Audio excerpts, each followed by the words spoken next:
Fala, igreja, sejam todos bem-vindos ao Na Fé Podcast, nossa resenha cristã. Eu sou William Capuani, falo do Rio Grande do Sul e hoje estou aqui com um convidado muito especial, ele que é pastor já há mais de 17 anos e trabalha na prefeitura aqui de Lajeado como procurador-geral. Então seja muito bem-vindo, pastor Natanael Zanata, ao 7º episódio do Na Fé Podcast. Olá a todos aqueles que vão assistir o podcast. Para mim é uma alegria muito grande poder estar aqui no 7º, um número cabalístico, um número da perfeição. Muito feliz de poder estar contribuindo com esse trabalho e com a esperança de que seja uma grande bênção na vida daqueles que forem assistir. Bacana, além do testemunho de vida que o pastor Natanael vai estar compartilhando com a gente, também hoje a gente vai ter um tema sobre a importância de congregar. Então, para você aí que tem essa dúvida, talvez você que na sua caminhada aí na fé com Cristo se magoou com alguma coisa, hoje eu tenho certeza que Deus vai te curar com esse episódio. Mas antes de entrarmos no assunto, eu não posso deixar de agradecer os nossos apoiadores que nos incentivam a estar aqui trazendo pessoas para abençoar o seu dia, a sua semana. Então, as empresas que estão apoiando vão aparecer aqui na telinha atrás de nós. Eu quero destacar dois para não ficar tão cansativo. Primeiro é o MTA Telecom, que é um provedor de internet. Então, para você que está precisando uma internet de qualidade, com velocidade, com planos acessíveis, pode chamar o Márcio da MTA. Aponte a sua câmera aqui para o QR Code que está aparecendo abaixo, ou também pode estar entrando em contato pela rede social, pelo @ que está aparecendo aqui na tela, e faça um orçamento aí, converse com o Márcio, que eu tenho certeza que você será muito bem atendido. Outro parceiro é o Meu Carro Multimarcas, uma loja de carros seminovos aqui de Lajeado. Então você que está pensando em trocar de carro, pega a patroa, faz um chimarrão e não feche negócio antes de passar e falar com o Tiones Fritz, o Meu Carro Multimarcas, uma loja que além de um atendimento muito bom, tem um pós-venda verdadeiro, com excelência. Então aponte a sua câmera aqui também e conheça o estoque atual, né? Você que está assistindo gravado pode estar conhecendo a rede social, o Instagram deles e conhecendo o estoque atual no Meu Carro Multimarcas. Então, sem mais delongas, vamos para o nosso bate-papo. Nata, conta um pouquinho para a gente, para quem não te conhece ainda, o início da tua caminhada na fé com Cristo. Tu já nasceu dentro de um lar cristão, tu se converteu no caminho, como é que foi essa tua trajetória? Perfeito. Eu nasci num lar cristão, né, desde sempre. Eu nasci dia 13 de dezembro, 15 dias depois, os meus pais já estavam me levando para a igreja para ser apresentado. Né? Eles se converteram assim, aí no final da década de 70 para a década de 80, com o conhecido pastor Guatemi, e a partir disso, então, dessa conversão deles, eu, meu irmão, já nascemos num lar cristão e nunca nos afastamos, né?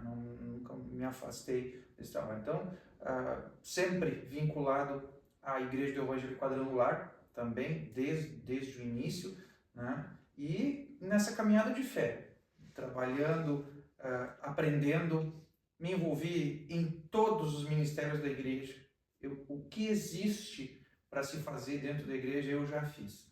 Eu já fui diácono, eu já fui professor de escola bíblica, eu já limpei banheiro, eu já fui músico, toquei todos os instrumentos possíveis, eu já fui o tio da oração, eu já fui o tio do copo d'água. Então, desde sempre, né, viver na igreja e viver muito tempo na igreja, a gente teve esse contato, além de aprender, poder executar muita coisa. Os meus avós, o meu avô, ele era o líder do diaconato, então em todos os cultos ele chegava praticamente uma hora antes e a gente sempre saía depois.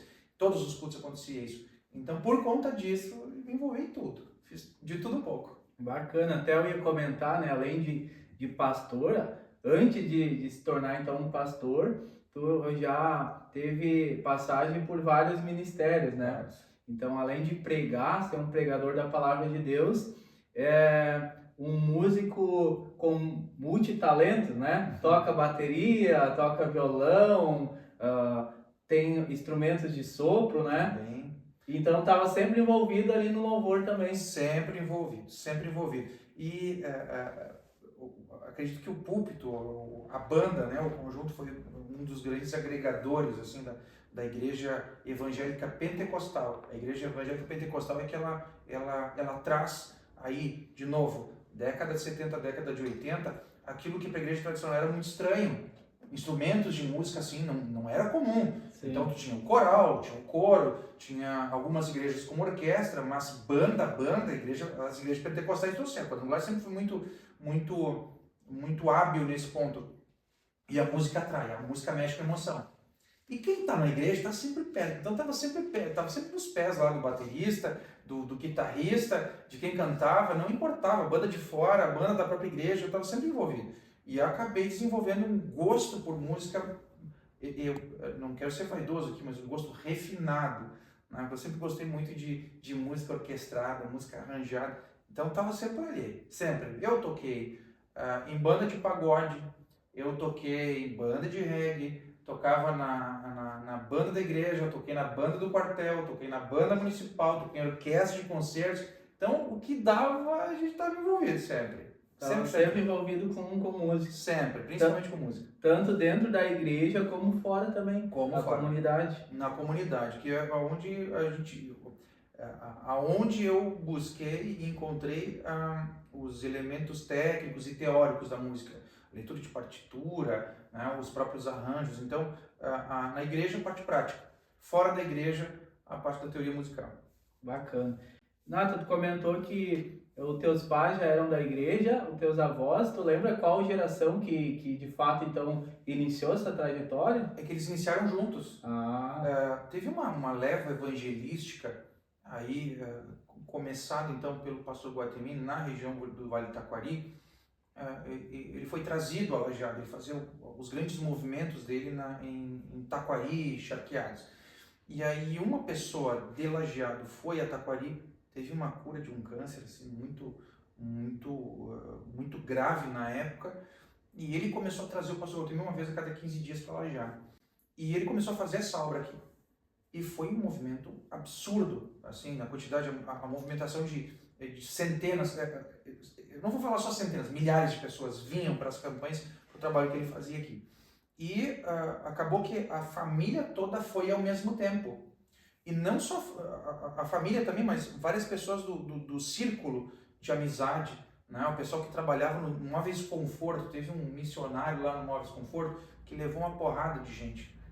O Danilo Plaque, baterista, ele é uma das pessoas também que se converteu lá no início, com a Superbanda Guarujá, né, com esse mesmo pastor, e muita gente que frequentou a igreja era funcionária do antigo Móveis Conforto, uma empresa gigante.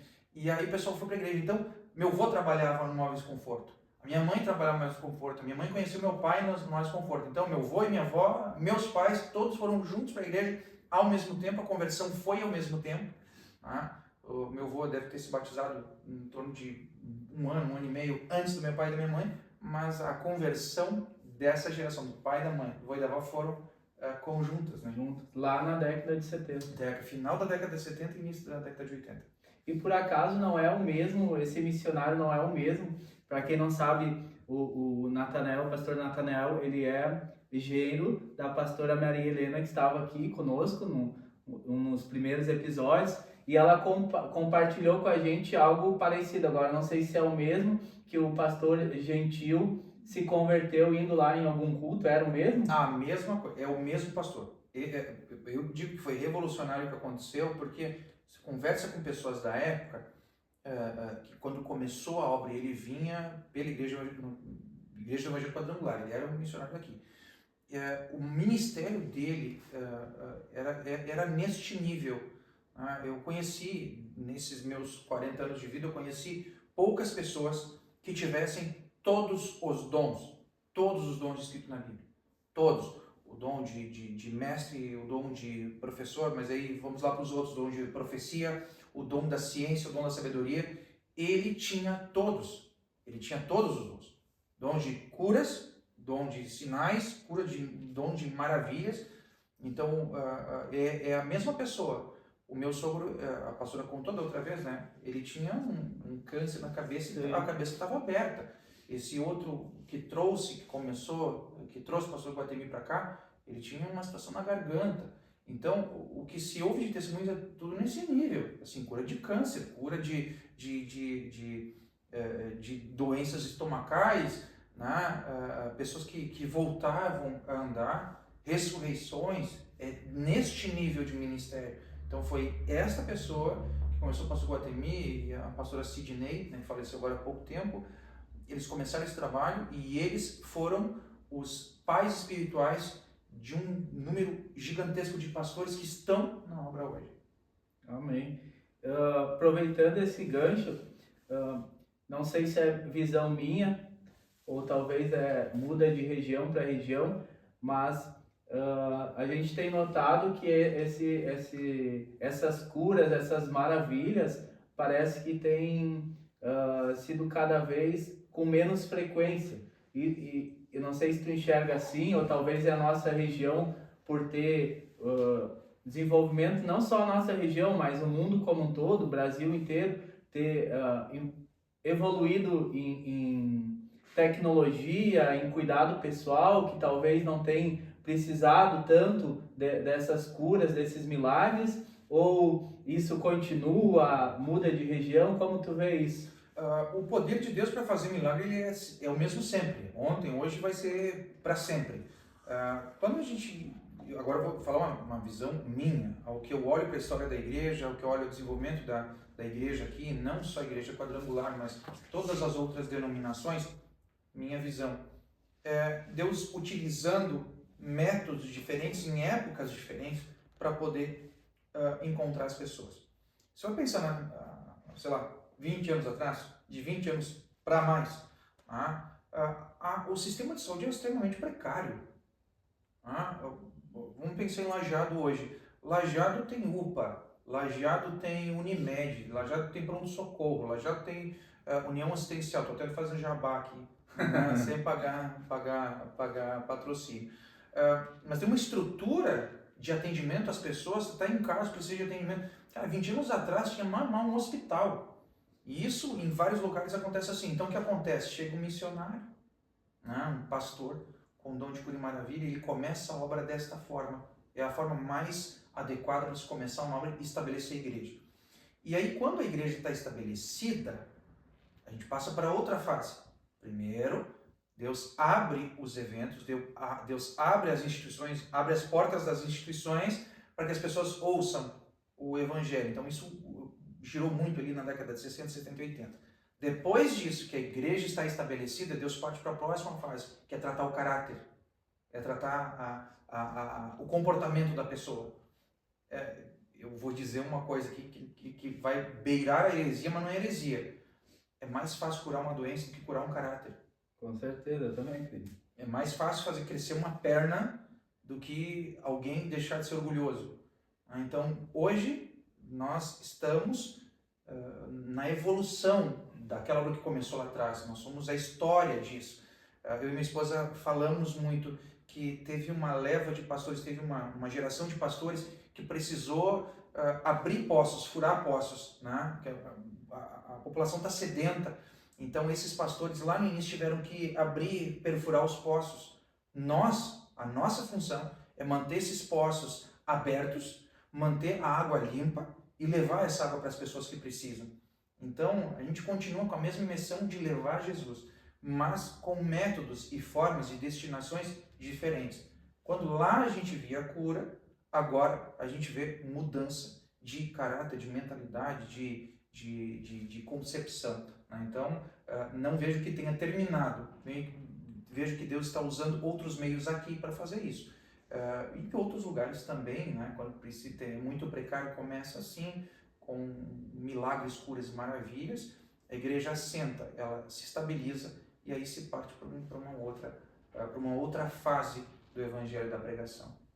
É legal porque às vezes a gente acaba achando que Deus não está operando, não está fazendo milagres por uma cura de um câncer, né? Ou uma cura de qualquer doença, ela tem uma evidência maior, né, aos nossos olhos, porém, a pessoa abandonar a vida de pecado e começar nos valores e princípios bíblicos, trazer para dentro da casa dela, também é um milagre de Deus, também está mostrando ali sinais do poder de Deus, né? Muito, muito grande. E William, de novo, aquilo que a gente colocava, o milagre ele é um caminho muito, muito simples, né? Ele é muito fácil de se trazer.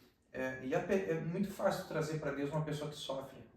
O problema é trazer para Deus uma pessoa que está vivendo em prazeres, que tem ar-condicionado em casa, que tem uma televisão boa, que tem um carro legal. Na mente dela tudo está bem, fisicamente está bem, mas espiritualmente não está. Então, o nosso desafio enquanto pastores nesta geração, nessas condições, em cidades como Lajeado, cidades desenvolvidas, cidades bem estruturadas, é fazer com que as pessoas não esqueçam de que mesmo bem, elas continuam precisando de Deus. E tu acha que, então, isso faz parte da palavra que Deus falou que no fim dos tempos o amor de muitos esfriaria. Então, quer dizer que a gente tem, com a tecnologia, com a evolução do mundo, a gente tem mais conforto, né? Tem mais facilidade de alcançar o conforto, os prazeres, que acaba que o amor pela palavra de Deus, por congregar, ele vai esfriando também por essa questão, né, do conforto. Muito, muito. Esse é o ponto principal que faz com que o amor esfrie, né, das pessoas. A gente imagina muito caracteristicamente que, ou espera que um grande conflito, uma grande dificuldade, né, vai fazer as pessoas se afastarem. Não! O que afasta as pessoas de Deus é o excesso de bens que elas receberam. Se a gente olhar hoje para a Europa, a Europa, ela hoje, teoricamente, né, os estudiosos colocam que a Europa ela está numa fase pós-cristã, ou seja, a Europa foi o berço, né, da multiplicação e do fortalecimento do cristianismo. Então, o cristianismo ele é um sistema de fé que permite exatamente, ele busca isso. Jesus sempre buscou a cura e o desenvolvimento das pessoas. Só que aí desenvolveu e ficou tão bem que agora eles são capazes e orgulhosos de dizer que não precisam mais de Deus. Os Estados Unidos, eles estão encaminhando no mesmo sentido. Então, por conta do excesso de facilidade, o excesso de bondade, o excesso de bênção que eles estão colhendo hoje, daquilo que foi plantado por muitos cristãos, muitos servos de Deus, eles estão deixando o amor se esfriar. Tá demais, é muita bênção, é muita facilidade. E se o Brasil não tomar cuidado, porque o Brasil é um país muito bom, nós temos muitas riquezas, o Brasil é um país muito agradável, né? Se nós não tomarmos cuidado, nós vamos passar por esse mesmo caminho. Então, a importância da gente amadurecer na fé, né?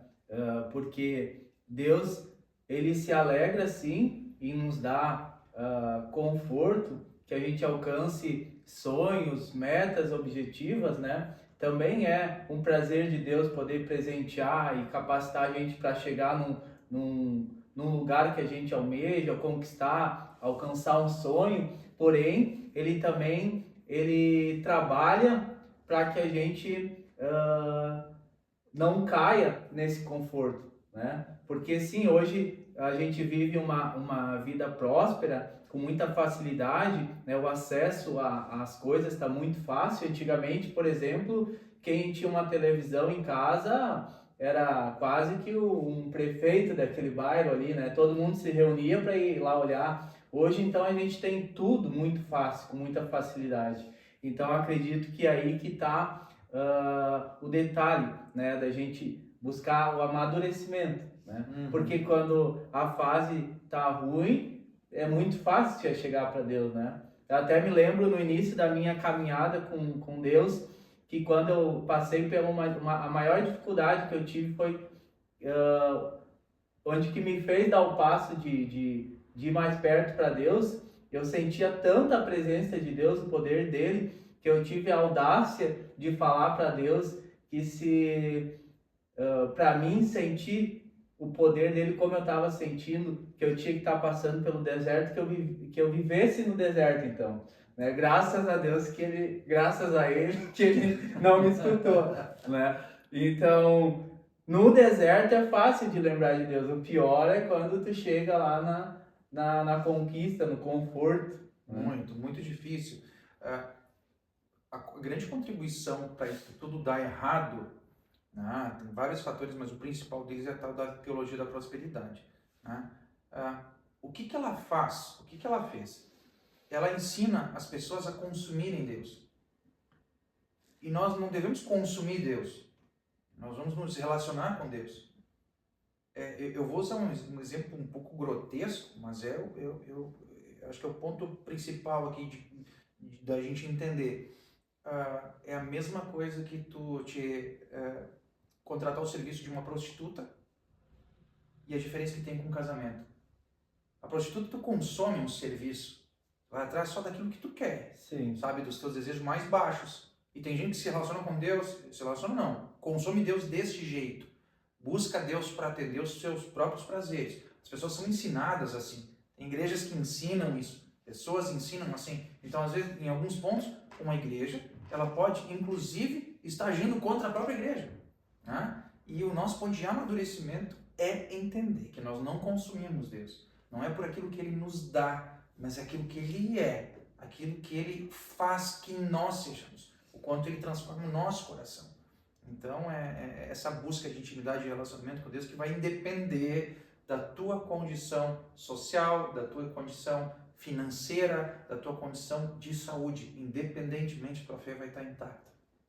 Amém. Uma coisa que eu sempre gosto de lembrar e trago nas minhas orações é que, principalmente quando a gente está em um grupo orando, intercedendo, é que o que as mãos de Deus podem nos dar, a gente já conhece muito. Só que a minha maior vontade é estar perto do coração dele, saber os segredos que estão no coração dele, não somente o que as mãos dele podem nos dar, porque de fato a gente já ganhou o presente mais valioso, que é a salvação, né? E se a pessoa que está iniciando hoje na caminhada com Cristo, ela já levar isso para o coração dela, que o presente que, independente do que ela conquistar aqui na Terra, o presente mais valioso é a salvação, né? Ela acha que ela tem uma facilidade de ter uma intimidade maior com Deus, buscando a vontade do coração dele, estando não só perto das mãos, mas da face de Deus, né? Mas, tu falaste assim, eu acho que resumiu muito bem aquilo que é, né? O que está acontecendo. Então, é um desafio grande a gente, de novo, lidar com o caráter da pessoa. Isso é caráter, né? Isso é personalidade ou comportamento da pessoa. E o desafio todo é ter equilíbrio, ter permanência, ensinar para as pessoas. Tira os olhos das coisas, tira os olhos daquilo que termina, tira o olho daquilo que é só matéria, enxerga aquilo que está atrás das mãos de Jesus, está no coração dele, aquilo que Deus quer te ensinar. Até porque no penúltimo episódio eu tive aqui a participação do pastor David, também conhece muito bem. Sim. E ele comentou, né, que uma das maiores procuras pela igreja hoje, pelo menos na igreja dele, é de fato de pessoas de meia idade para frente que já conquistaram muita coisa, já provaram os prazeres do mundo, porém tem um vazio dentro delas e elas não sabem como saciar aquele vazio, aquela sede, então elas têm procurado as igrejas. Tu vê assim da mesma forma também? Vejo da mesma forma. Isso acaba acontecendo pela decisão e pela postura que tu tem ministerial. Quando a gente se coloca à disposição para lidar com o sentimento das pessoas, de realmente olhar para o coração delas e apresentar Jesus quem ele é esse tipo de pessoas que tu vai atrair. As pessoas que realmente já passaram por tudo isso e entenderam, as pessoas compreenderam que elas têm um vazio. Agora, tem gente aí que faz campanha de dinheiro o tempo todo, faz campanha de propriedades o tempo todo. Vende isso, vende dente, vende água, vende semente, vende coisa. Então, a gente pergunta, meu Deus, como é que uma igreja assim pode estar tão cheia, inclusive mais cheia do que uma igreja que prega o evangelho como ele é, porque ele atrai pessoas semelhantes àquilo que ele está oferecendo.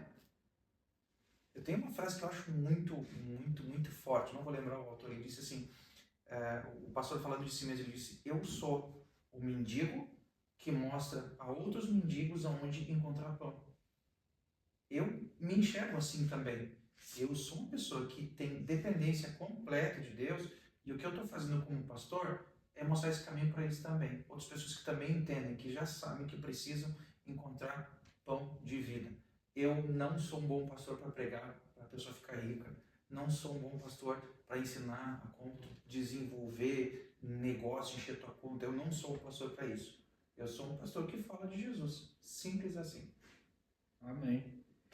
Então, pastor, tu já falou um pouquinho da tua caminhada, né? Tudo que tu já fez dentro da igreja, até era uma pergunta que eu ia te fazer antes de se tornar de fato um pastor. O que tu já tinha feito? Tu já respondeu que passou por um pouco de tudo, né? Dentro da igreja, mas na tua vida profissional agora, antes de se tornar um procurador-geral da cidade, da prefeitura, o que tu já fez? Assim, como foi tua caminhada? Muito bem. Meu primeiro emprego foi vendendo erva. Vendia erva para o meu tio de bicicleta. Então, o tio Tina estava abrindo um negócio, meu tio Milton e o Laércio estavam abrindo um negócio que ia uma segunda fonte de renda, eu pegava lá, eu tinha uns 13, 14 anos mais ou menos, comecei a vender erva. Então, eu saí de bicicleta, andava o centro inteiro vendendo erva. Depois disso, meu outro tio me contratou para trabalhar no mercado que ele abriu. Eu trabalhei lá também. E ao mesmo tempo estudando. Aí o meu primeiro emprego formal foi como ponta de caixa no supermercado Zimec.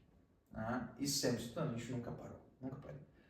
Foi seguindo, trabalhando lá bastante. Nesse meio tempo, terminei o ensino médio e fui fazer faculdade de Direito. Aí, praticamente, mais ou menos um pouco depois de ter me tornado pastor, eu me formei em Direito. E fui trabalhando com advocacia desde aí. Como advogado, dando aulas em curso preparatório, curso técnico, na Univates, escolas em Encantado. Univates é uma instituição daqui. Até que em 2019, então, o prefeito Marcelo Calma me convidou para trabalhar na prefeitura. Eu saí do escritório de advocacia, comecei como coordenador de licitações, de compras, de contratos, e desde lá eu fui evoluindo, até chegar então nessa posição hoje de procurador-geral, que é a chefia, então, continuando da chefia na parte de licitações, contratos, parcerias, mas além disso eu chefio toda a parte do setor jurídico, que é aqueles que processam, aqueles que defendem o poder público, a execução de tributos, das dívidas públicas e tal. Então, estou trabalhando aí. Nós já fazem 2 anos nessa função. E sempre na igreja também. Na igreja e trabalhando como advogado. Amém. Já aproveitando também essa deixa para as pessoas que assistem, que caminham ou não na fé de Cristo, como é conciliar assim, a vida profissional, né, com a vida pastoral? Porque às vezes as pessoas elas olham o pastor, o pregador, como um super-homem, né, que não tem dificuldade, às vezes que não tem tristeza, que não tem luta, que não tem defeito, talvez até que não tem pecado. Como é conciliar assim essa vida de trabalho profissional, pessoal, pastoral, assim? Vamos lá. A partir do momento que tu te torna filho de Deus, tu não tem mais de uma vida. Eu não tenho uma vida fora da igreja e uma dentro da igreja. Eu tenho uma vida só, porque eu perdi o direito de fazer aquilo que eu quero. Então, se eu sou filho de Deus, eu sou na igreja, mas eu também sou fora. Então, apesar de estar atuando como advogado fora, eu continuo sendo filho de Deus lá. E eu posso não estar pregando a Bíblia lá, mas as pessoas estão vendo a minha vida. Então, o pessoal entra em colapso, A galera fica preocupada, minha vida de fé e a minha vida de profissional. Cara, tudo, a partir do momento que tu entrega teu coração para Deus, tudo passa a ser manifestação daquilo que Deus é. Então, este conflito, assim, pode até parecer vaidade, mas eu não tenho esse conflito. Agora, ser pastor não te coloca acima de nada e também não te protege de nada diferente dos outros. Continua doendo, continua machucando, continua sentindo dor, frustração, tem coisas que dão certo, tem coisas que não dão errado. Então, é buscar realmente a instrução de Deus, a palavra de Deus e fazer bem tudo, tanto o trabalho quanto o ministério. Amém. Então, já está há 17 anos, então, vivendo como pastor, né, pregando a palavra de Deus. Eu sempre falo que pregar a palavra, por mais que seja um desafio, um peso, né, de tu levar a palavra de Deus, a verdade, o pão da vida para as pessoas, pregar é a parte mais fácil, né? Tu subir lá no altar e levar a mensagem, por mais que precise uma preparação, né, um estudo, mas é a parte mais fácil de ser um pastor. É a mais simples. Mas eu acabo vendo que eu sou um abençoado porque eu fiz o melhor estágio que existe para alguém ser pastor, que é ser filho de pastor. Para aprender a ser pastor tem que ser filho de pastor, né? Então, tanto eu quanto a minha esposa, nós passamos por isso. Que tem uma visão de glamour em cima do cargo, né? As pessoas olham aquilo e aí todo mundo te mede por aquilo que vê na internet, né? Então vê lá um pastor com 15, 20 milhões de visualizações, vê pastor andando de avião para cima e para baixo, com um carro importado, pastor rico, assim. Tem algumas visões gerais assim que elas não estão corretas, mas eu tive esse estágio de poder viver, de vivenciar e viver o bastidor. E o bastidor, ele é o mais exigente. O bastidor da vida pastoral é onde o trabalho realmente ele acontece. No dia a dia em que tu atende ligações, em que tu orienta pessoas, que tu fazes o trabalho de dar sustento, de consolar o outro, de felicitar, né? Hoje nós estamos gravando aqui. Antes de vir para cá, eu estava num ofício fúnebre, eu fiz um ofício fúnebre antes daqui. Tem momentos que a gente faz ofício fúnebre e casamento no mesmo dia. No outro dia tem uma apresentação de criança, tem uma criança nascendo no hospital. No outro dia você vai numa festa de aniversário, logo depois você tem que ir para o hospital visitar alguém. Então, essa é uma dedicação bastante grande que não acontece na frente da câmera, não acontece com as pessoas aplaudindo. Trabalho pastoral de verdade, ele acontece de forma individual, sozinho, normalmente com tristeza, normalmente no tempo, no frio, na chuva, quando os outros estão descansando, é que normalmente o pastor está trabalhando. Amém, porque é muito bonito, né, ver ali a gravação, ver a pessoa bem vestida ali, com o microfone na mão, né, até isso é um pouco sedutor, né, vamos dizer assim, mas tem todo um trabalho e uma caminhada fora dos holofortes, né? Tem. Meu professor de música, de teoria musical, ele dizia que em cima do púlpito, o homem mais feio vira um galã. O púlpito ele seduz, o palco seduz. As pessoas não filtram isso, né? É a fama, né? É o intocável, nossa, o lindo, é o admirável. Então, é só ver a quantidade de gente que é doente, né? Por um artista, por um cantor. As pessoas viajam quilômetros para ir atrás, porque elas idolatram. E às vezes tem pastores que permitem isso. Pessoas olham o pastor como sendo isso e lutam para ser um pastor por causa disso, assim como lutam para ser um ator de televisão para poder ter aquilo que o ator tem, né? E é um equívoco. Em relação ao ministério, é um grande equívoco. Aqueles momentos de reconhecimento, eles são praticamente nulos, assim, não que não existam, eles não são a regra, eles não acontecem com frequência. E mesmo quando acontecem, a gente precisa ter humildade de saber que não é nosso. Mesmo o prêmio, ele sempre pertence para o dono da obra. Mesmo aquilo que de bom que possa estar acontecendo, continua pertencendo ao dono da obra, é só por ele que a gente continua no mesmo lugar, recebendo e conquistando e aprendendo. Somos apenas uma ferramenta, né? Um instrumento de Deus. Sempre. Então, para quem não sabe, né? A gente até não falou, o pastor Natanael, ele é casado, já tem 2 filhos, né? E até em cima disso, eu gostaria de te perguntar o que o pastor Natanael mais gosta de fazer como pastor, né, dentro desse ministério, e o que a pessoa, o homem, o pai, o marido Natanael gosta de fazer que não é em cima do ministério. Como pastor, o que eu mais gosto de fazer é o trabalho de gabinete, de orientação, né? De poder ouvir as pessoas, de poder escutar o problema, escutar o sofrimento, poder orientar a pessoa e ver a caminhada de melhora, a caminhada de conserto, casamento destruído que volta a ser construído, relacionamento com pai e filho que estava estragado, que ele volta a se consertar. Então essas obras que Deus faz pelo pequeno trabalho que a gente coloca.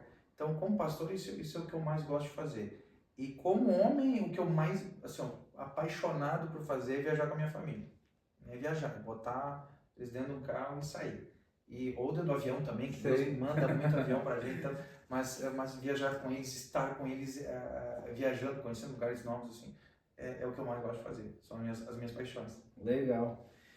E, Nata, o que eu sempre gosto de tocar nesse ponto?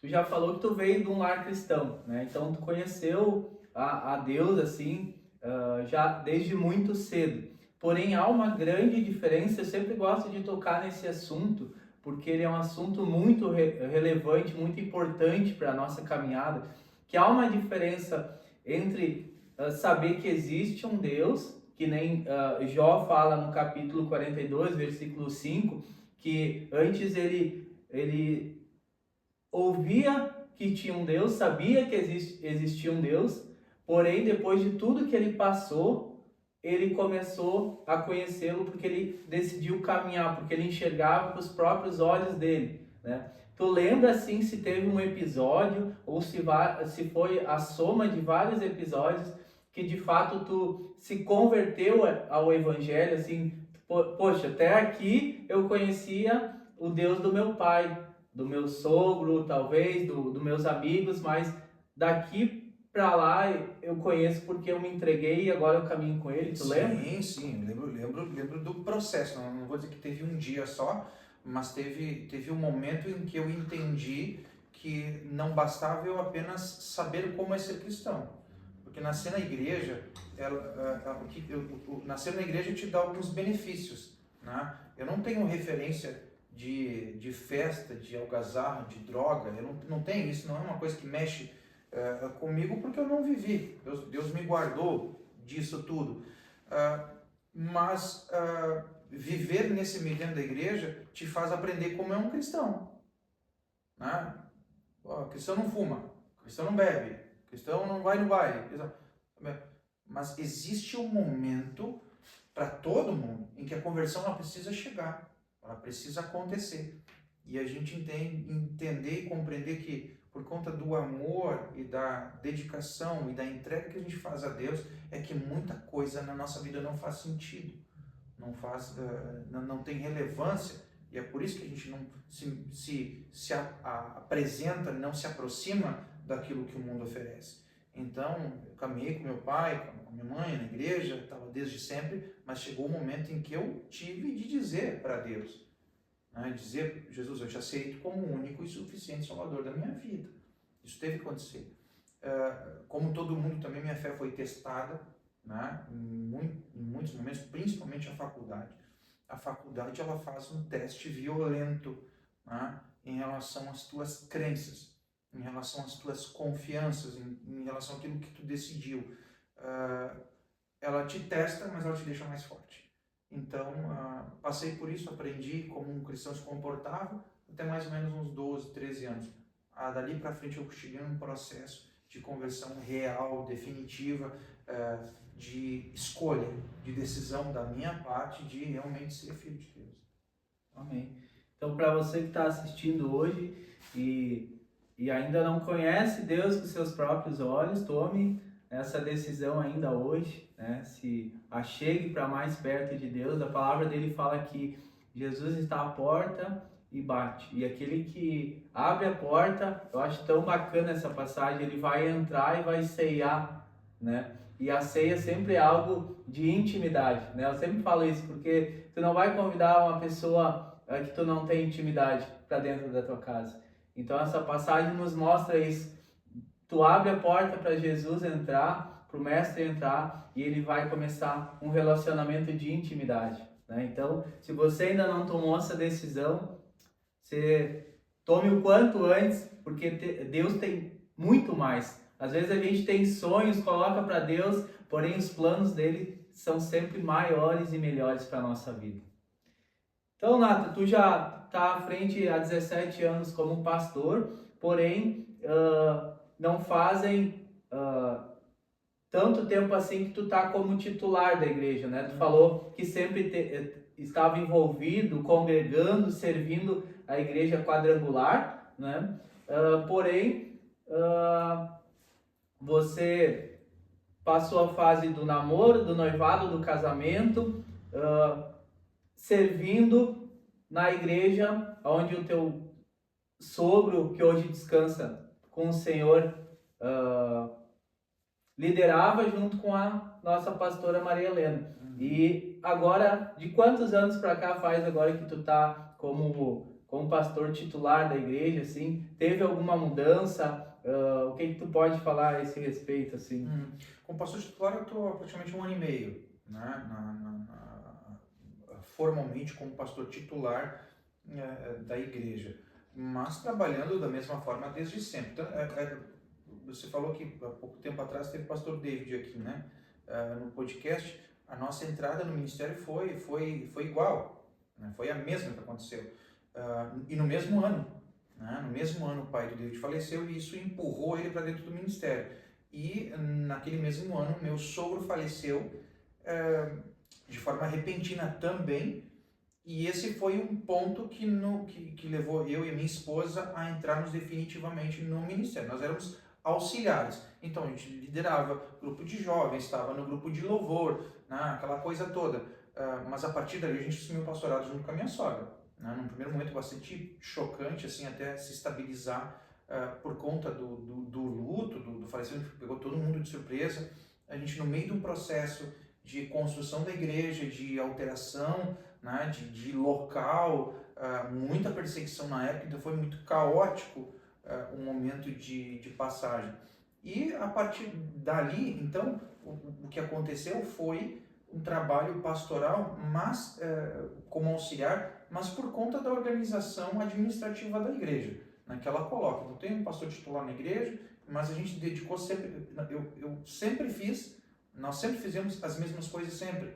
Então, todos os atos, todos os ritos, todas as práticas da igreja, a gente fazia tudo. E nós nos dividimos até hoje, né? Da mesma forma. Então, administrativamente, o que aconteceu é que eu assumi a titularidade administrativa da igreja. Mas nós continuamos trabalhando da mesma forma, trabalhamos juntos, continuamos da mesma forma, fazendo aquilo que Deus nos deu para fazer. Amém. Então, já aproveitando também esse gancho, teve ali na mesma época que o teu sogro, pastor Gentil, que eu sempre falo que eu não cheguei a conhecê-lo, né, pessoalmente. Eu faço parte da igreja há 12 anos, mas é uma pessoa que eu sinto saudade sem conhecer, só pela conversa, né, pelo testemunho que as pessoas deixam. Então ele descansa com o Senhor e no mesmo tempo ali, período, era uma mudança da igreja, né, de endereço, né, algo que Deus tinha colocado no coração dos pastores. Então, além de ter essa perda, estava em meio a esse processo de mudança, de obra, né? Então, para você que não conhece, também vou deixar aqui o QR Code do Instagram da Igreja da Cruz, né? Hoje é conhecida por esse nome, né? Justamente pela cruz que ela traz na sua fachada.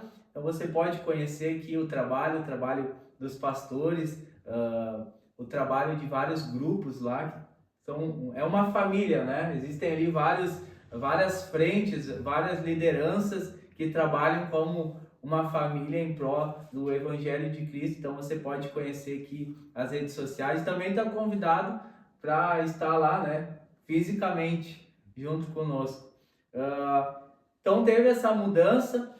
Hoje a gente também já está partindo para a finalização dessa obra, né, que começou já fazem quantos anos já? Agora são 17 anos. 17 anos. Porque não foi naquele ano, né, que aconteceu, que a gente começou a fazer as primeiras limpezas de terreno, tirar as construções antigas. Então 17 anos de construção.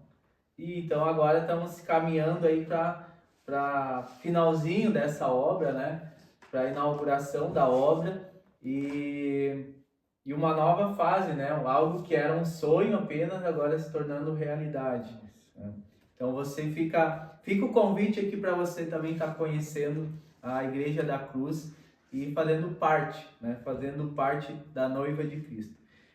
Então, Natanael, vamos passar para o tema principal. Já que a gente está falando de igreja, qual que é a importância? Eu fiz o convite aqui para aquela pessoa que ainda não faz parte de uma igreja, vir conhecer. Talvez uma pessoa que já se magoou na caminhada com Cristo. Como a gente estava falando a respeito de pastores, talvez pastores que em cima do altar, com a câmera ligada, agem de uma maneira, mas nos bastidores de outra forma e acabam magoando pessoas, e essas pessoas acabam não tendo mais a vontade de participar de uma igreja, de visitar, de conhecer outras igrejas. Qual a importância, então, de hoje uma pessoa congregar numa igreja? Quando a gente olha para as manifestações de Deus, tá? As manifestações tanto no Velho Testamento quanto no Novo Testamento, pela vida de Jesus, pelas palavras de Jesus, normalmente, e eu vou dizer, quando eu falo normalmente, mais de 95%, quase na maioria absoluta das vezes, a manifestação é no coletivo. Jesus se utilizava dessa forma, ele escolheu esta forma para se manifestar. O início das coisas, ele escolheu, qual é que foi a base da sociedade que ele escolheu? Ele escolheu a família.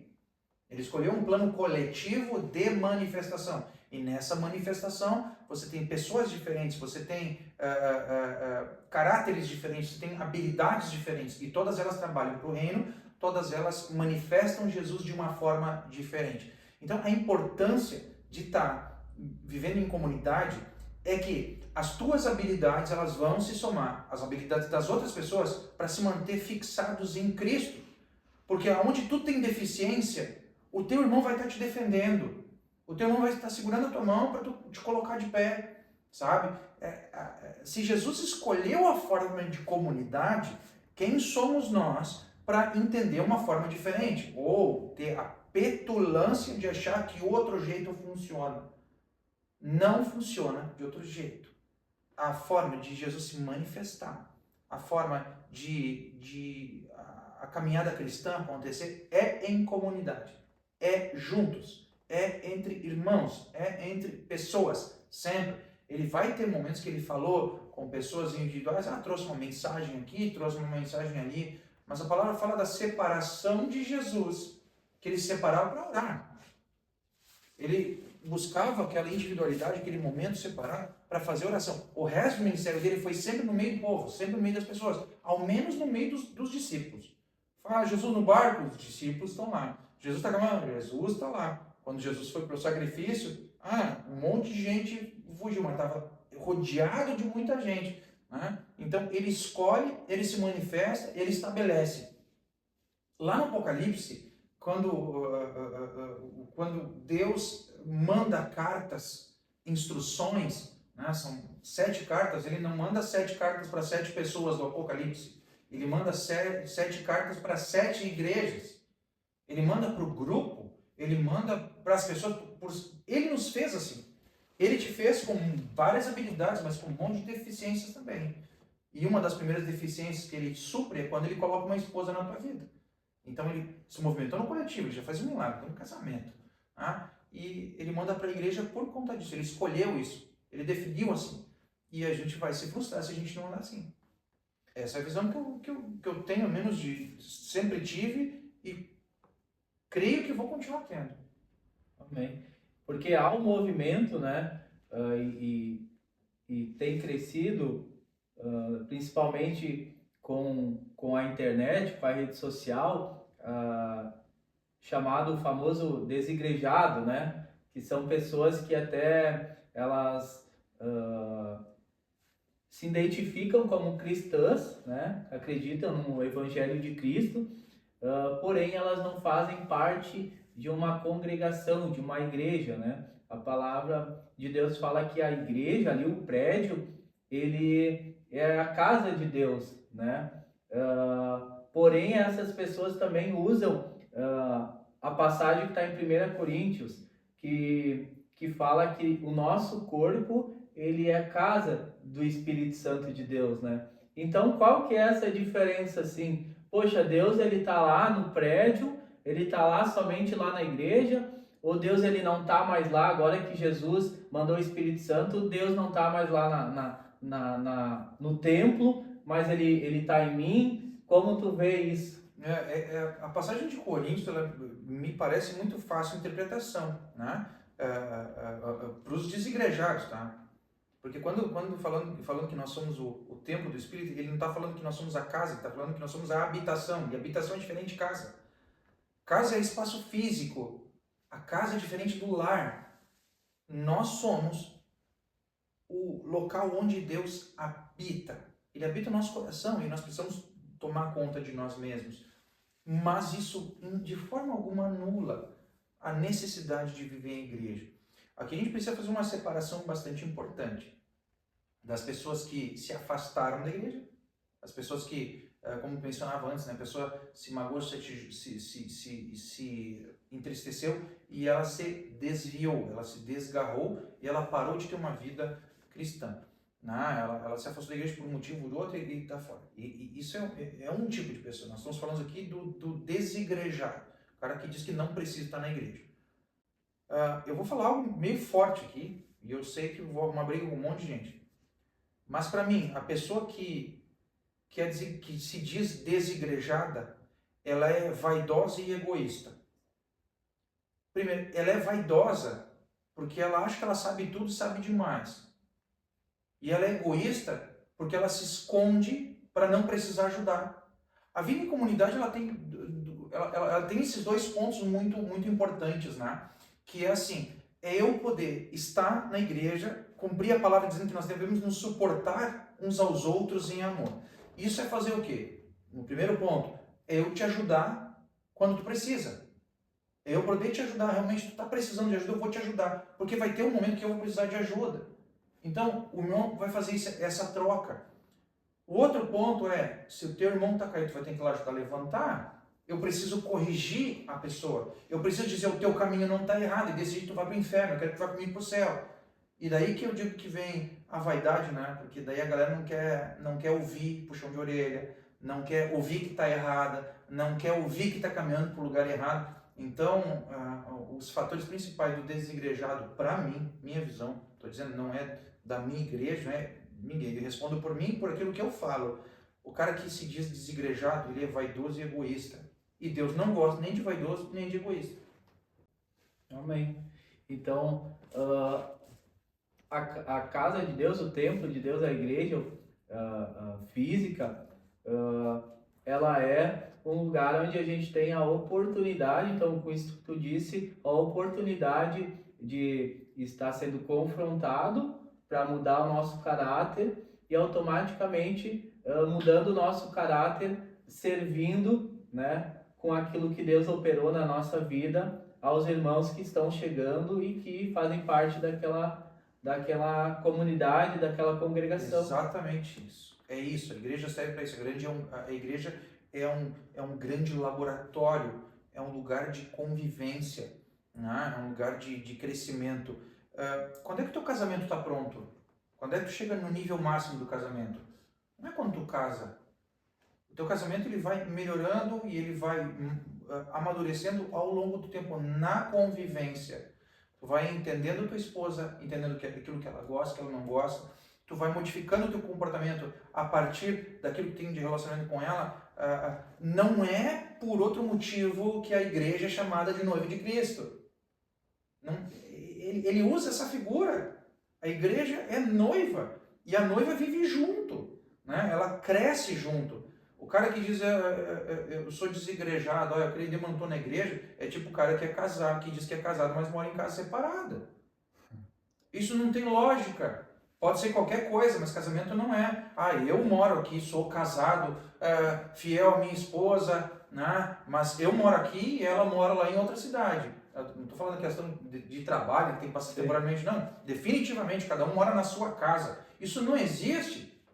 Quando eu falo, o casamento, ele aproxima duas pessoas para que eu possa... Olha o exemplo, ele encaixa e Deus usou dessa forma, né? No casamento, eu melhoro, eu ajudo, no casamento eu sou confrontado. A igreja, ela faz isso também na sua relação com Deus. Ela melhora, ajuda um ao outro e cresce um com o outro. É na vivência, é na comunhão, é no tempo que a gente passa junto. Amém. Eu não consigo enxergar de outro jeito. Assim, para mim é uma coisa inconcebível assim, a pessoa conseguir dizer isto, né, com toda tranquilidade. Usando esse mesmo raciocínio, né, tu vai levar para a vida pessoal do homem.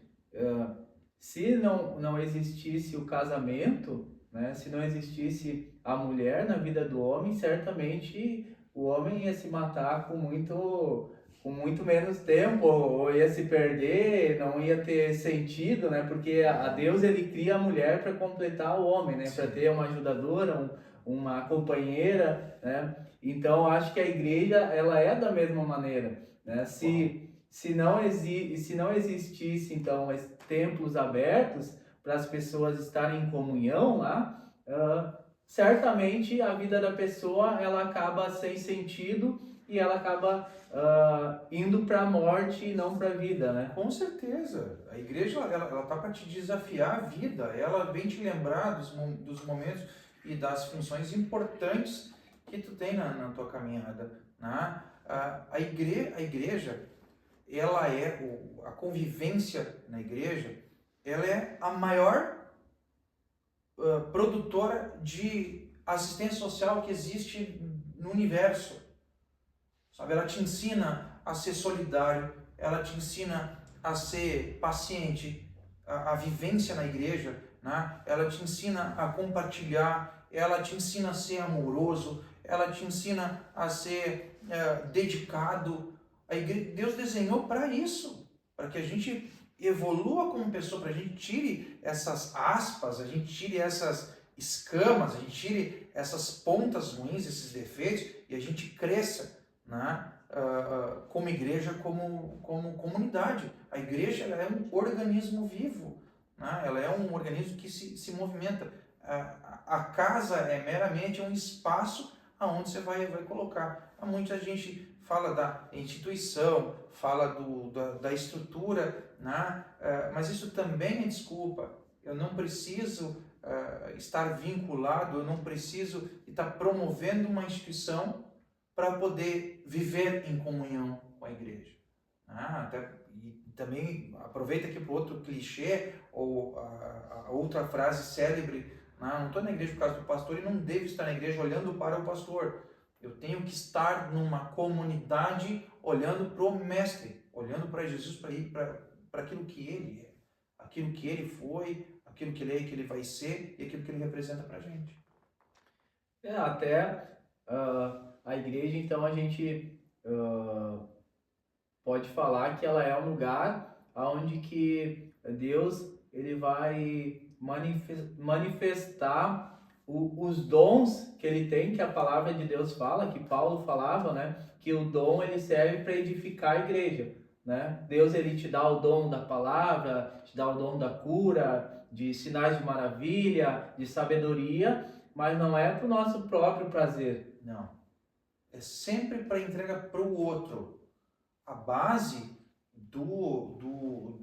a base que molda um filho de Deus é o amor. E o amor que Jesus ensinou, aquele amor que ama mais o próximo, aquele amor que se entrega, o amor que se sacrifica. E a igreja é o laboratório desse amor, para tu aprender a não ter um amor egoísta e ter um amor que se entrega, o amor que sacrifica, né? O amor que justifica, o amor que perdoa, né? Então, é uma forma, não digo tradicional, eu digo que é uma forma eterna de Deus se manifestar. Olhe para a história da igreja, né? Olha para o movimento da igreja de todos os tempos, os próprios apóstolos, as viagens missionárias do apóstolo Paulo, onde ele passava, ele deixava uma comunidade. Onde ele deixava uma comunidade. Onde os missionários iam, eles deixavam uma comunidade. Hoje mesmo, a mesma coisa. O que você vai fazer? Vai fazer uma campanha evangelística? Vai lá, faz, deixa uma comunidade, para que os irmãos fortaleçam-se uns aos outros, em amor, em oração, se suportem. Sozinho, as pessoas se matam. O ser humano não foi feito para viver sozinho, em hipótese nenhuma. Amém. E para essa pessoa que está assistindo e ela se magoou na caminhada, assim, de repente se feriu com o homem, porque até eu sempre gosto de falar que a pessoa que ela é desigrejada ou até mesmo que ela não acredita em Deus, não é que ela gosta daquele estilo de vida que ela está vivendo, mas ela tem ali uma briga com o outro lado, né? Por exemplo, eu não acredito em Deus, não faz sentido para mim. Se vai pegar estatisticamente, boa parte dessas pessoas elas se magoaram com outras pessoas e estão brigadas com Deus, né? Então, o que tu diria para essa pessoa que já passou por isso ou que talvez está passando hoje, assim, está nos assistindo, se magoou na caminhada e tem deixado de caminhar, de congregar numa igreja? Uhum. Eu vou fazer uma pergunta, tá? A pessoa, praticamente todos nós trabalhamos, né? Todo a gente tem um emprego, né? Quando tu te magoa com alguém no trabalho, tu sai da empresa? Não. Tu vai para casa, tu chora, tu te entristece e volta a trabalhar. Então, talvez eu vou ser muito ríspido aqui. Não vou ser caloroso, querido. Mas a pessoa que se magoou com alguém na igreja, ela precisa resgatar a humildade, engolir o orgulho e voltar. É simples assim. Eu me magoei, eu me chateei. E se tu estiver magoado com o médico que está no hospital, tu também não vai no hospital? Tá magoado com o cozinheiro, tu não vai entrar, tu não vai comer? As pessoas só tratam Deus assim porque Deus tem misericórdia. Só tratam Deus dessa forma tão pequena porque Deus ele tem muita paciência. Então, o que acontece que eu me magoei com alguém. Não é uma cura que precisa. O que precisa é sacudir a poeira, né? Colocar a tristeza embaixo do braço e voltar. E de novo, voltar para a igreja não em busca de parceiros, de companheiros, mas primeiro em busca de uma transformação que só Deus pode colocar. Olha para Deus, lembra de Deus, fala com Deus e amadurece, né? Amadurece, volta a viver no meio dos irmãos, porque assim como os irmãos têm falha, o magoado também tem. Assim como os irmãos da igreja têm pecado, o magoado também tem pecado. Assim como os irmãos que estão na igreja precisam de Jesus, o magoado também. E assim como os irmãos que estão na igreja podem ir para o inferno, o magoado também. Então, assim como viver na igreja não me dá direitos especiais, mágoa também não dá. Assim como ser filho de pastor não me dá um acesso direto a Deus, a mágoa também não dá. Então, eu tenho que fazer isso, eu tenho que tirar esse peso do coração, eu preciso tirar, a pessoa precisa tirar essa falha, essa sujeira do coração, num certo ponto tomar vergonha na cara e voltar. E retornar. Porque não é demoníaco, né? É decisão da pessoa, uma decisão de caráter, colocar isso do lado e retomar a caminhada com Deus. Então é mais questão de amadurecimento espiritual, emocional, né? Quando a mágoa, então ela vai, esse afastamento, ele fala mais sobre a pessoa que está magoada do que com a própria igreja. Totalmente. Ela fala mais sobre a pessoa e a forma como ela age. Né? A igreja não é um lugar de pessoas perfeitas. A igreja não é um lugar de pessoas exemplares. A igreja é um lugar que reúne pessoas que estão caminhando em direção a Cristo. Pessoas que estão querendo melhorar todos os dias. Quando você entra numa igreja, você vai encontrar pessoas que estão estão tentando e buscando em Deus força para parar de fumar, parar de usar droga. Tem gente que está buscando força para não trair o esposo, para não trair a esposa. São pessoas defeituosas e a gente não tem problema em dizer isso. E essas pessoas muitas vezes vão fazer coisas que a gente não gosta. Mas, de novo, o ponto de estar na igreja não é para consumir igreja. O ponto não é ir para a igreja para consumir Deus. O ponto é para se relacionar com Deus. O ponto é abrir o coração e deixar Deus agir, Deus manifestar, Deus poder abençoar outras pessoas. Então amadurece. O que está magoado, amadurece. Quando tu briga com a tua esposa, tu te magoa com ela, né? Qual é a opção que tu tem? Tu vai ter que dormir com ela, filho. No outro dia tu vai ter que tomar café com ela. Tu vai ter que encontrar com ela de novo. Ai, estou magoado com minha esposa, vou embora. Agora eu sou também um descasado, né? Eu parei de confiar no casamento agora. Eu acredito no casamento, mas não na instituição. Começam aquelas besteiras de novo. Sabe? É incoerente, é incongruente. Por mágoa tu te afastar. Às vezes a mágoa, às vezes a tal da mágoa, ela é só uma justificativa, né? Para a pessoa que não quer mudar. É só uma desculpa que tu usa para tu ir para aquela vida torta que a pessoa quer. Continuar na antiga vida. Continuar na antiga. Tu não quer te consertar, Deus te confrontou, o irmão te confrontou. Qual é o grande número de motivos de mágoa? É porque alguém falou uma coisa que eu não gostei. Possivelmente foi dizendo para tu parar de cometer um pecado que tu não quis. Sim. Possivelmente dizendo, olha, você se excedeu e a pessoa não quis, aquela parte da exortação que nós falávamos antes, da correção, que faz parte da igreja também. Então, não é que eu não tenho pena de quem está magoado e saiu da igreja, né? Eu tenho sentimentos, eu continuo orando para as pessoas, mas não sinto pena. Eu sinto urgência e necessidade das pessoas se consertar e voltar urgentemente, fazer o caminho de volta urgentemente, guardando orgulho, guardando a vaidade e pedindo perdão a Deus, né? E voltando para contribuir. E talvez aquela passagem que fala que aquele que traz de volta o perdido, né, ele recebe galardão maior, talvez porque aquela pessoa que se perdeu, ela não teve ali uma metanoia, ela não teve uma mudança de pensamentos e voltou para o mundo e seja mais difícil de trazer, talvez seja nesse sentido que a palavra fala também? Olha, a gente precisa fazer um esforço bastante grande, né? E tanto aqui o que está colocando é para a gente nunca desistir de orar. A palavra colocando que nós temos esse maior galardão, esse maior prêmio de trazer alguém que estava perdido, né? Isso para nós que estamos, a pessoa que está na igreja, para ela nunca deixar de olhar, ela nunca deixar de buscar, de interceder, de convidar. Agora, entenda de novo. A Bíblia tem duas passagens muito interessantes, né? Falando de perdidos. Por que a ovelha perdida, o pastor foi buscar e o filho pródigo, o pai não foi atrás buscar? Porque o filho sabe o caminho de volta. Ele tem que querer ir de volta. A ovelha, ela não tem condições, ela não tem essa concepção, ela não tem essa racionalidade. Mas o filho sabe o caminho de volta. Ele sabe como fazer esse caminho de volta. E precisa ter uma decisão dele voltar, porque o pai vai estar lá no mesmo lugar, de braços abertos, esperando por ele. Ele está lá, a casa está aberta, a mesa está posta. A ceia está sendo servida.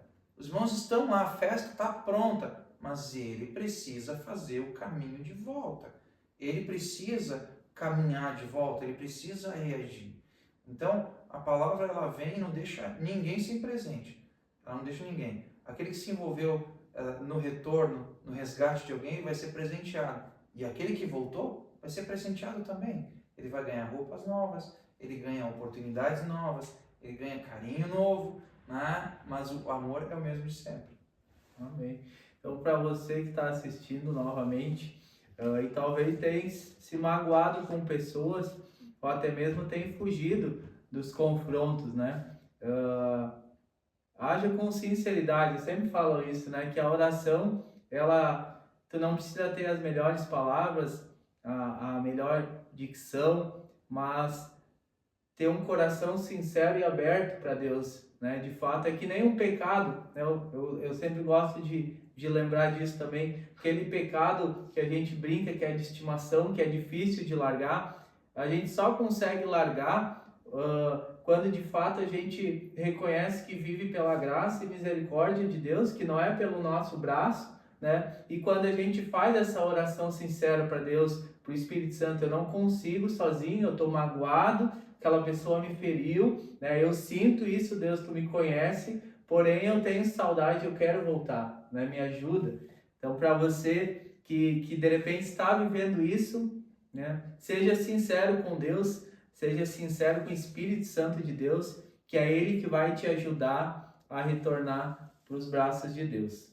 Bacana, então, Nata, agora a gente vai encaminhando para o final, né? Eu sei que teria muito assunto aqui, né? Já fica um convite também para um próximo episódio estar aqui conosco, trazendo novos temas, né? Tem bastante conteúdo nessa tua caminhada aí, na fé com Cristo, porém assim, aquela última dica para a pessoa que talvez ainda não teve nenhuma experiência com igreja, ou talvez teve má experiência, porque também tem esse lado da pessoa não estar congregando, porque no lugar que ela foi, de fato, as pessoas não têm bons frutos, né?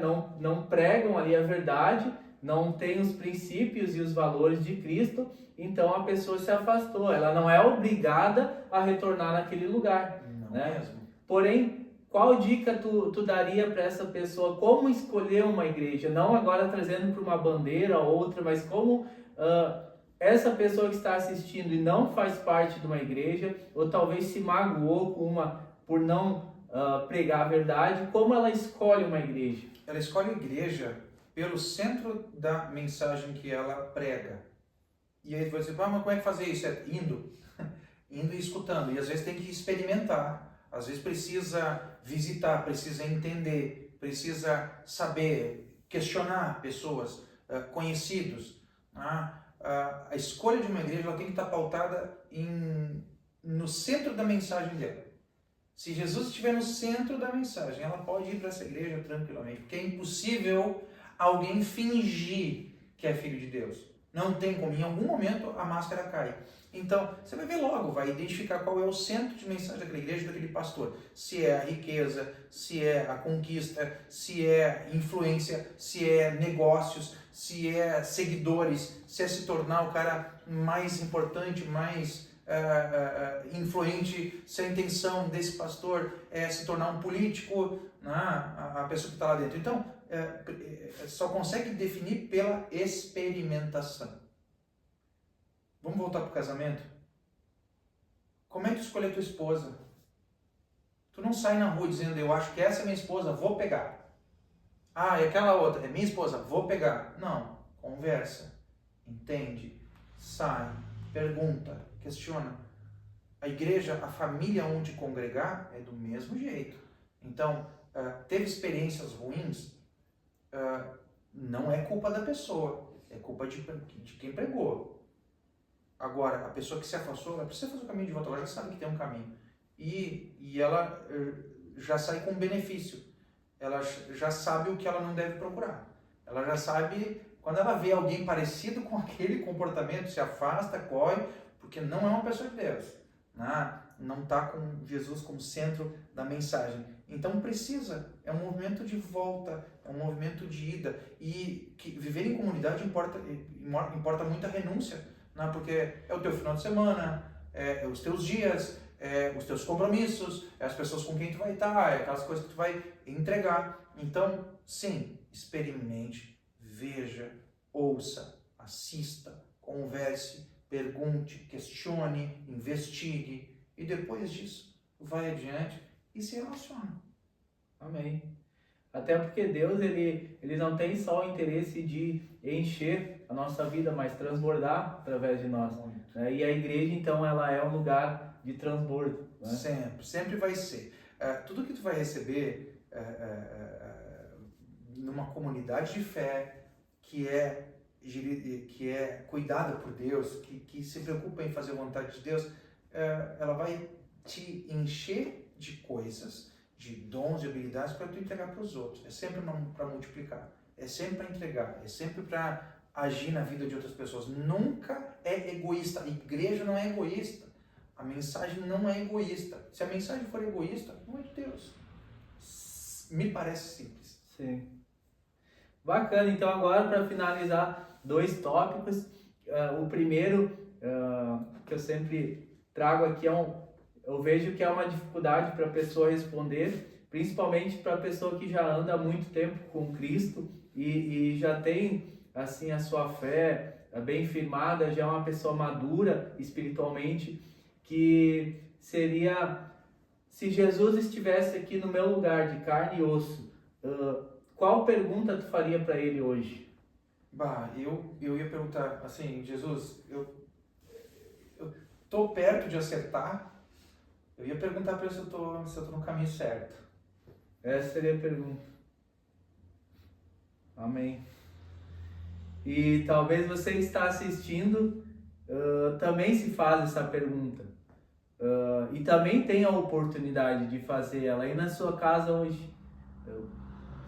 Se abrir com Deus, se abrir com o Espírito Santo dele, porque é para isso que ele nos chamou e nos criou, para se relacionar e ter esse bate-papo assim quando ele, na viração dos dias, ia lá no Jardim do Éden, fazia questão de se relacionar com a sua criação.